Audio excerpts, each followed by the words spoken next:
शुरू किया। जैसे ही ये बात अंग्रेजों ने उठाना शुरू किया ऐसे पकड़ो, तो गांधी और कांग्रेस को लगा कि अब अंग्रेजों का रहना यहां पर ठीक नहीं, क्योंकि अंग्रेज जितनी देर रहेंगे अछूतों को उतना अधिकार मिलेगा। और साथियों, उनके लगातार विरोध करने के बाद अंग्रेजों ने साइमन कमीशन भेजा। साइमन कमीशन जब भारत में आया, साइमन कमीशन को ब्रिटिश गवर्नमेंट ने हिदायत दी थी कि आप पूरे देश भर में घूमिए, आप पूरे देश भर में दौरा कीजिए, और जो लोग दबे कुचले लोग हैं उनका एक ऑब्जर्वेशन, एक सर्वेक्षण, एक रिपोर्ट हम लोगों को, ब्रिटिश गवर्नमेंट को आप भेजिए। और इसीलिए साइमन कमीशन भारत में आया था। साइमन का इसका मतलब, साइमन कमीशन हम लोगों को अधिकार देने के लिए आया था। इसका मतलब साइमन कमीशन हमें आगे बढ़ाने आया था।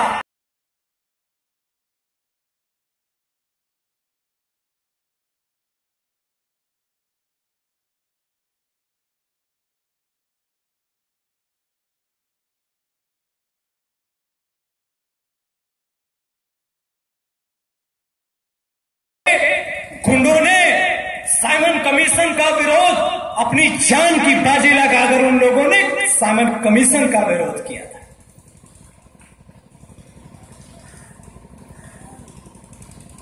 साइमन कमीशन के समय में 19वीं सदी में भारत में इतना बड़ा विरोध कभी नहीं हुआ। भारत के इतिहास में साइमन कमीशन के समय में जो विरोध हुआ उतना बड़ा विरोध कभी नहीं हुआ। और साथियों, वो विरोध इतना खतरनाक था कि लाला लाजपत राय लाठी चार्ज हुई, अंग्रेजों ने लाठी चार्ज किया और लाला लाजपत राय उसमें मारे गए। और जब लाला लाजपत राय मारे गए तो पूरे देश भर में हंगामा खड़ा किया गया। पूरे देश भर के लोगों को बेवकूफ बनाने के लिए एक सिगुफा छोड़ा गया कि लाला लाजपत राय भारत की आजादी के लिए मारे गए। लाला लाजपत राय की जो मौत हुई है वो भारत को आजाद कराने के लिए हुई है। और सिलेबस में भी यही पढ़ाया जाता है। और साथियों, इस तरीके से हम लोगों को गुमराह किया जाता है। लेकिन हमें जानना चाहिए और लोगों को बताना चाहिए कि लाला लाजपत राय की मौत इसलिए हुई क्योंकि वो बहुजन समाज के हक और अधिकारों का विरोध कर रहे थे। हाँ, हमसे वो कहने, इसका मतलब अब बहन इनके भाषण खत्म हो। लाला लाजपत राय हमारे लोगों के हक और अधिकार का विरोध करते हुए मारे गए। और ये बात हमें अपने समाज में बतानी चाहिए। और साथियों, उसके बाद वो विरोध इतना ज्यादा खतरनाक था कि साइमन कमीशन को वापस जाना पड़ गया। और उसी काम को, जो साइमन कमीशन जिस काम को पूरा नहीं कर पाया, जिस काम को साइमन कमीशन अधूरा छोड़ गया, उसी काम को पूरा करने के लिए अंग्रेजों ने राउंड टेबल कॉन्फ्रेंस बुलाया था।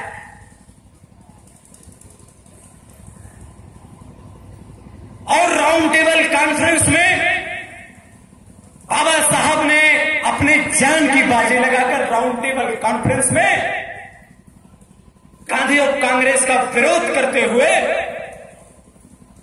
राउंड टेबल कॉन्फ्रेंस में 17 सितंबर 1932 को जो बात बाबा साहब ने जो मांगे रखी थी अंग्रेजों के सामने, गांधी और कांग्रेस को झुकाकर 17 अगस्त 1932 को लड़ाई बाबा साहब अंबेडकर ने जीत लिया। 17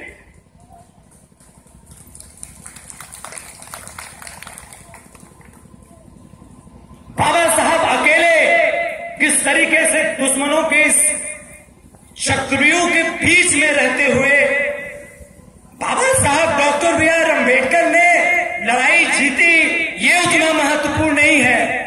महत्वपूर्ण ये है कि बाबा साहब डॉक्टर बी आर अम्बेडकर ने किन स्थितियों में वो लड़ाई जीती थी।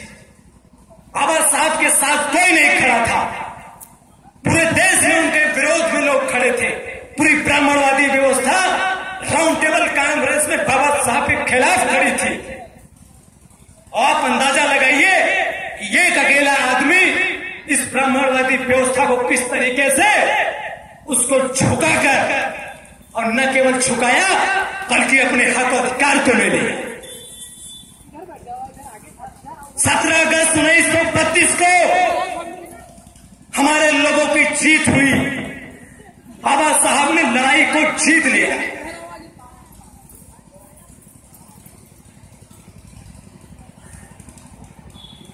लेकिन साथियों,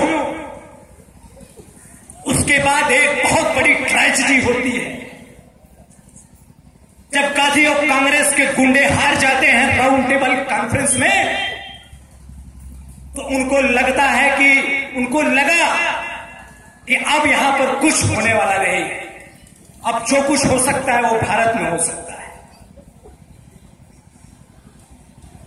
और राउंड टेबल कॉन्फ्रेंस में ही गांधी ने धमकी दिया कि अगर अंबेडकर की मांगों को माना गया, यदि आजाद भारत में अछूतों को अलग से अधिकार दिया जाता है, तो मैं ऐसी आजादी को खारिज करता हूं। मुझे ऐसी आजादी नहीं चाहिए। और अगर ये हक और अधिकार बहाल किए जाते हैं तो मुझे मेरी लाशों से गुजरना होगा। महात्मा गांधी के इस धमकी के बाद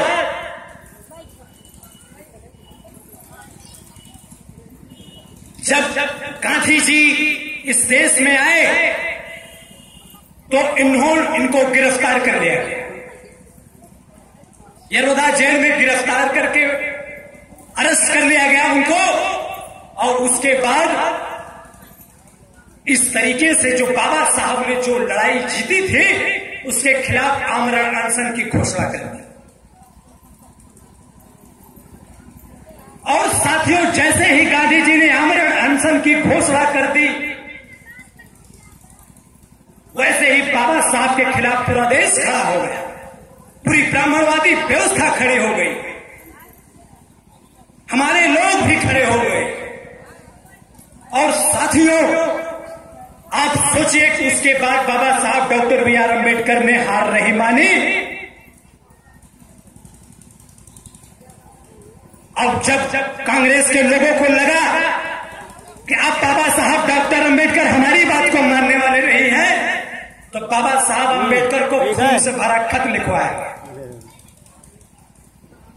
खून से लिखा हुआ खत बाबा साहब के पास भेजा गया।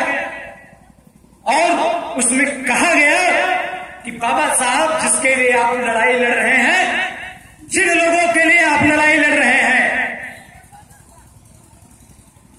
यदि आपकी वजह से गांधी को कुछ हो गया, यरोदा जेल में अगर गांधी जी मारे जाते हैं तो आपको भी मार दिया जाए। और साथियों, इस तरीके से पूरे देश भर में पूरा देश खड़ा हो गया बाबा साहब डॉक्टर बी आर अम्बेडकर के खिलाफ।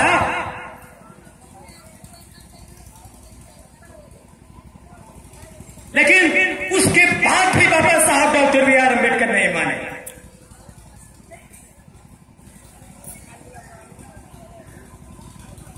बाबा साहब डॉक्टर बी आर अम्बेडकर का जो विश्वास था वो अडिग था।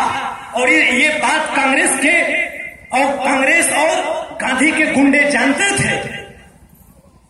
इसलिए उनको लगा कि अब बाबा साहब डॉक्टर बी आर अम्बेडकर मानने वाले नहीं हैं। और फिर एक खत लिखकर भिजवाया गया, उसमें कहा गया कि आप गांधी जी की बातों को मान लीजिए, नहीं तो आपके लोगों को जिन लोगों के लिए आप लड़ाई लड़ रहे हैं, ऐसे लोगों की बस्तियों में आग लगा दी जाएगी।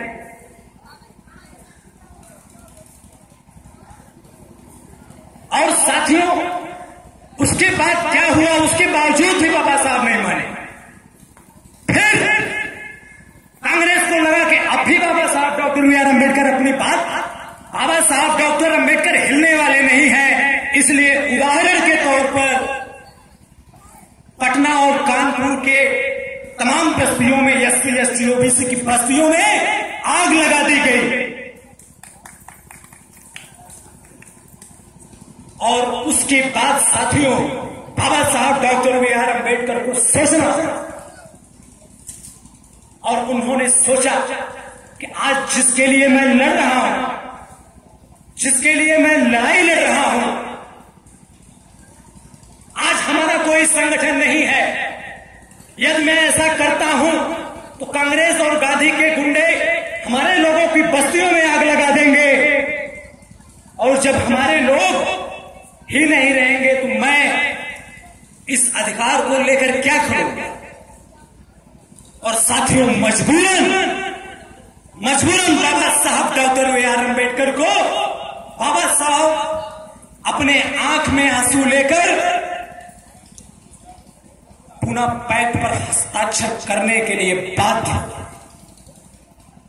और इस तरीके से जो लड़ाई बाबा साहब डॉक्टर बी आर अम्बेडकर ने जीती थी, 24 सितंबर 1932 को लड़ाई हार गए।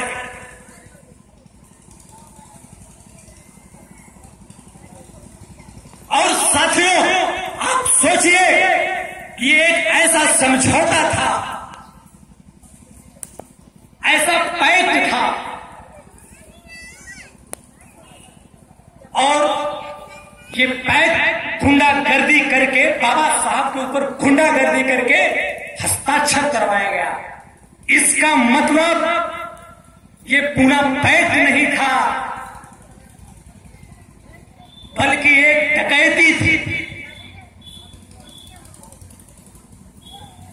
और ये डकैती हमारे हक और अधिकार की थी, ये डकैती हमारे संघर्ष की थी।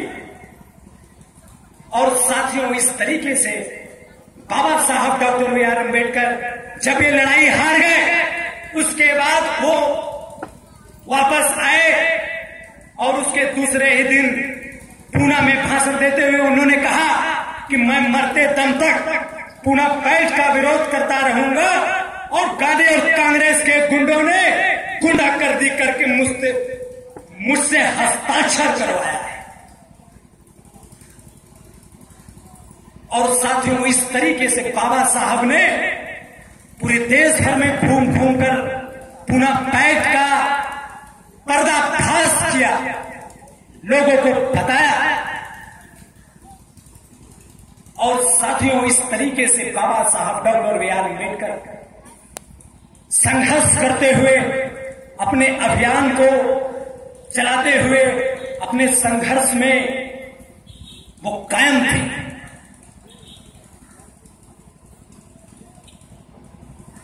साथियों,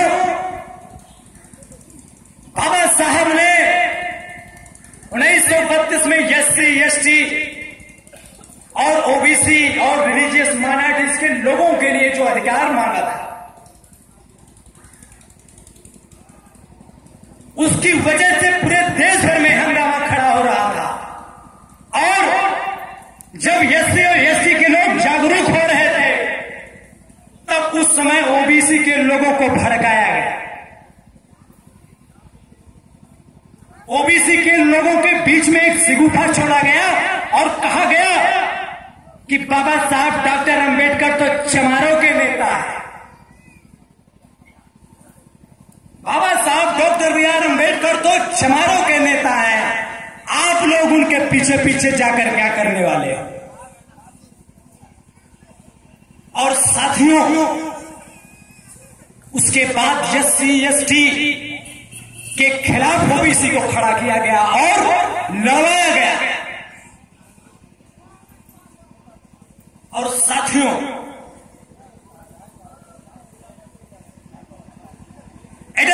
फ्रेंचाइज की मांग राउंड टेबल कॉन्फ्रेंस में बाबा साहब डॉक्टर बी.आर. अम्बेडकर ने की थी। और आज ओबीसी के लोगों का क्या हाल है, ओबीसी के लोगों के बारे में मैं कोई बात कहना चाहता हूं। ओबीसी के लोग, ओबीसी के विधायक, ओबीसी के सांसद और ओबीसी के समर्थक अपने आप को एससी एसटी से ज्यादा होशियार समझते हैं, ज्यादा होशियार समझते हैं। लेकिन जो बात मैं आपको बताने जा रहा हूं, जो बात ओबीसी के लोगों को मैं बताने जा रहा हूं,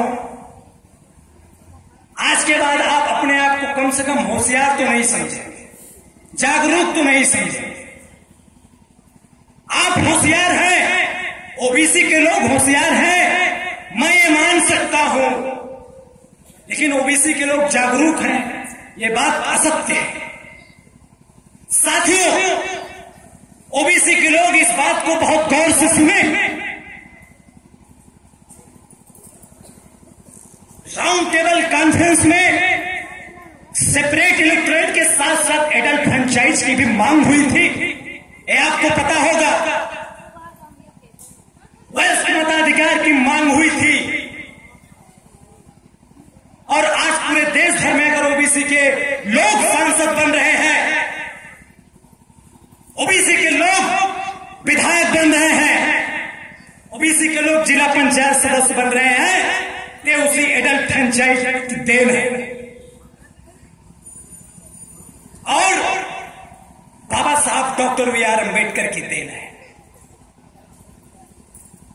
साथियों, ओबीसी के लोगों को यह बात समझनी चाहिए, एससी एसटी को जो अधिकार मिला राउंड टेबल कॉन्फ्रेंस में 1932 में,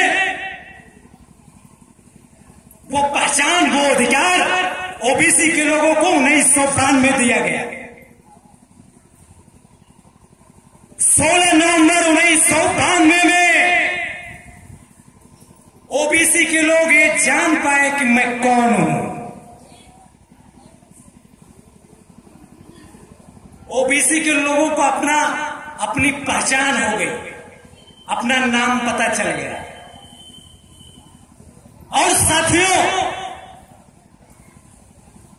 ओबीसी के लोग जो अधिकार एससी एसटी को दिया गया 1932 में, वही अधिकार 1992 में दिया गया ओबीसी को। और इसका मतलब आप जानते हैं,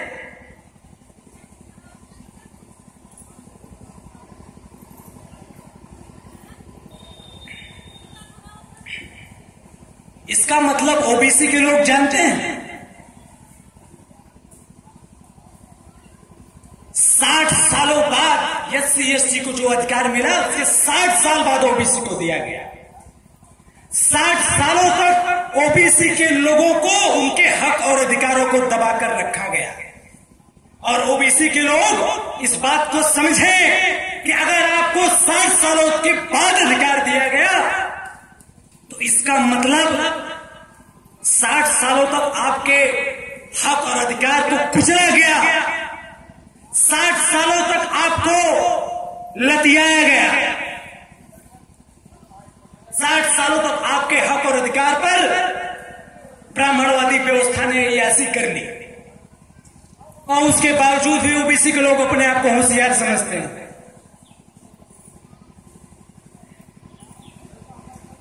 इतनी बड़ी धोखाधड़ी ओबीसी के लोगों के साथ हुई, और ये धोखा जब ओबीसी के साथ हुई, और ये धोखा इसलिए हुई क्योंकि ओबीसी के लोग होशियार तो थे लेकिन जागरूक नहीं थे। ओबीसी के लोग होशियार थे लेकिन जागरूक नहीं थे, और इसलिए सारी होशियारी निकल गई।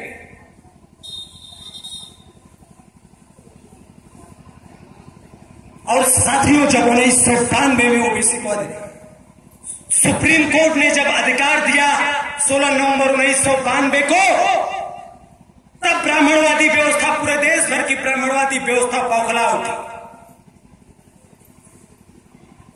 और उसके बाद आइए सर। ओबीसी के